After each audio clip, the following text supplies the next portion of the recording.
Pray with me, please. Holy and loving God, on this beautiful Pride Sunday, we thank you for sunshine, we thank you for laughter, we thank you for the pride that you have filled us with. You have brought us to this place, reminding us that there is never a cause to walk in shame, that you are proud of each and every one of us, and that you love each and every one of us, because you've made us exactly the way that we are. And we thank you for that, and we praise you for that.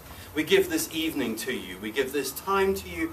We ask that you come and that you be with us and that you anoint us, each and every one of us. Jesus, in your name we pray. Amen. Amen. So, of course, we have a special guest this evening, Lloyd. And Lloyd is the, and you have to correct me if I've got any of this wrong, is the Labour and Cooperative MP serving Kent Town and Peacehaven.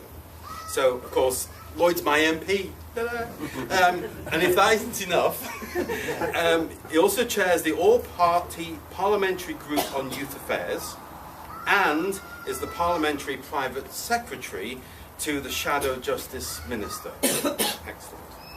He's also a huge advocate for the LGBT community and ideally placed to speak about Pride. So it's my privilege this evening to invite to our pulpit Lloyd.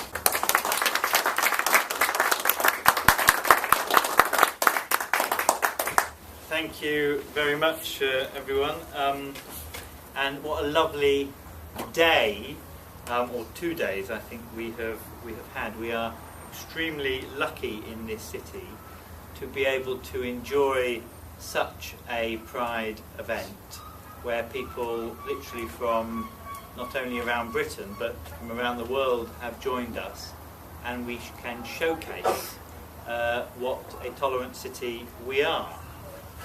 But it is not, of course, the case everywhere, and things can always go backward. I remember in the early 2000s, or late 1990s in fact, when Poland was joining the European Union, and we had a socialist government. It's hard to believe now, the Socialist Party has no seats in the, when I say socialist, I mean social democratic Labour tradition, not of the communist tradition, let's be very clear, in Poland. They had negotiated, they had not only seen great revival in the Polish economy, they had negotiated Poland to join the European Union, and they were making progress on social reforms. And I remember being in Warsaw on many meetings that we were going back and forth to try and discuss with our sister party there about further reforms that they would take. And I remember one evening going to a gay club, and like you do, you pick someone up and you have a few drinks and then you take them back, and you are holding hands back through the streets of Warsaw thinking, this is a lovely moment to live. We have a leftist government in Poland, it is socially moving forward. And at that moment a policeman drew his gun on us and told us that we were breaking public indecency laws. And a few moments in a police station, which were a little hairy, and a few phone calls to the General Secretary of the Polish Social Democratic Party got us released without problem. But of course that was easy for me. I was there representing another party. Our sister party was in government. And what it reminded me is however much the party in government might not be pushing those kinds of views, and they certainly weren't, if you don't win the argument in the population, and particularly in people like the police force, we are unable to achieve the social change that we want to do. And the next election, of course, saw the Social Democrats being swept away by a vile and nasty Law and Justice Party, a party that banned the Teletubbies because they said it promoted homosexuality for their young people. I kid you not. They banned educational resources from the Council of Europe's Human Rights Court because they said it promoted alternative lifestyles and it promoted the right to choose. Now, it did not, I can tell you, if you read those documents, and if the Holy See can sign up to them and be a member. it clearly was not that outrageous, but it was a rather nasty party. We have had, of course, the Liberal Party in Poland in between, but again, unfortunately, they have now been swept out of power, and we see again that same Law and Justice Party back in. A party, of course, that the Conservatives here have partnered with. Now, I'm not going to try and get too political domestically. My point is how, even at moments when you think you are making huge social progress, they can be swept away so easily. And when I sat on the Council of Europe's Advisory Committee for Youth Work and youth participation, one of the campaigns that we resurrected from the 90s and we brought it back into the 2000s was the campaign All Different but All Equal. Many of you will remember it, I suspect, in the UK for its anti-racist campaign that was very successful, I think. Now, the UK was the only country in Europe. When I say in Europe, I mean including Russia and Bulgaria and Azerbaijan and the greater Europe, that the second time round refused to take part in that campaign. Now, maybe it was because the government felt that we had already achieved enough social progress. But I remember then going around Europe, because I was on the board of the campaign at the time, and seeing how that was transforming young people's lives particularly, to be able to have a Council of Europe-backed campaign to get behind. And whilst the first time round it was focused on anti-racism, the second time round we hadn't given any direction what it should be based around. But across Europe, and actually what struck me is particularly in Poland, because the Law and Justice Party was in power at that time, young people were taking it to mean all different elements of diversity, particularly some of the issues of LGBT issues. And it was that campaign that managed to push in some of the Lithuania, Estonia and Latvia, where we now have a joint pride for all those three countries once a year, was launched the year that we did the All Equal but All Different campaign. And it was launched, of course, with the cover of that campaign. And it strikes me as well, whilst things can go backwards, through international solidarity, showing support to people around the world, things can also go forwards. And so those two things, linked not only to Poland, but to our work around Europe and my work around Europe, also resonates very heavily in this weekend. Because, of course, it is not as simple to say all rights have been won here. We have seen, I think, an almighty backlash, rightly or wrongly, about some of the trans rights issues in this country. Now, apart from the whole debate being completely badly handled, what we have seen there is a lot of old stereotypes being reeled out again. And whilst, as I said, there might be some legitimate discussions to be had, not in that way and not in that tone is very clear message that we must spend. Now, I was asked to talk a little bit about maybe how I got into politics and how I got here. Well, I grew up in Lewes mainly, most of you will know, a nice town down the road, and I went to the local school, local Lewes Technical College, and there I had a very pleasant upbringing. But what politicised me was the membership of a particular organisation. That organisation is called the Woodcraft Folk.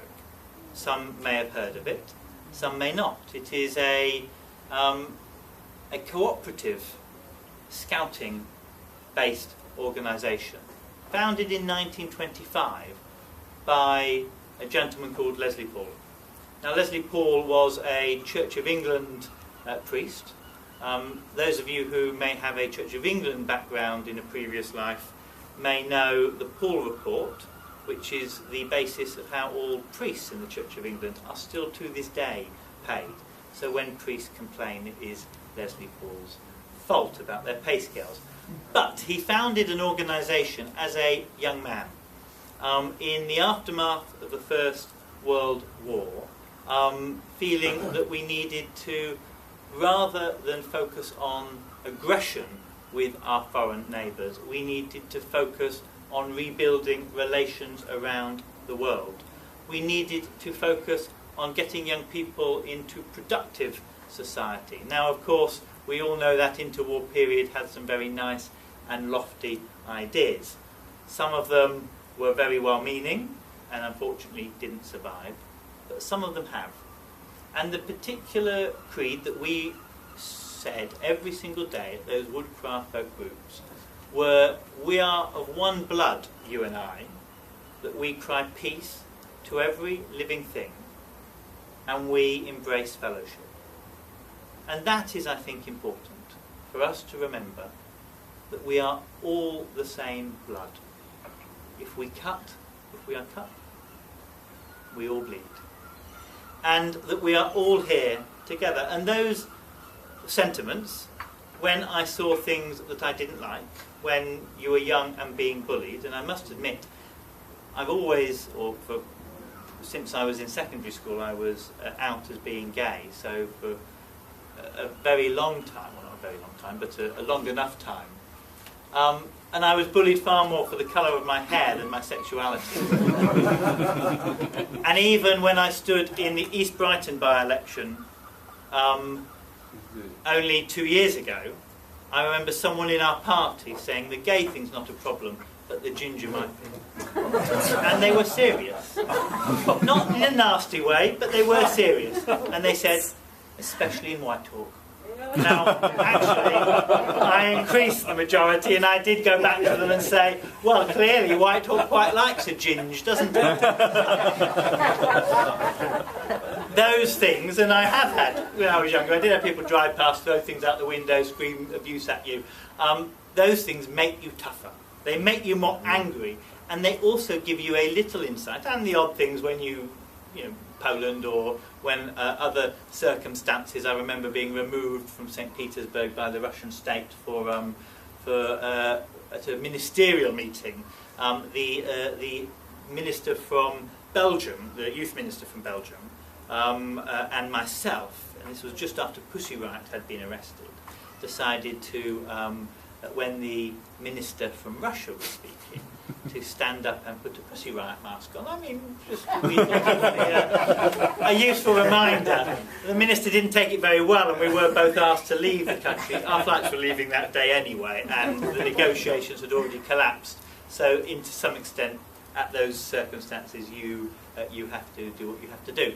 But those moments where you are rejected, or you're not accepted, or seeing how other people aren't accepted around the world, is being the fundamental drivers of why I've got into politics, why I think we can achieve better things, and particularly related to youth.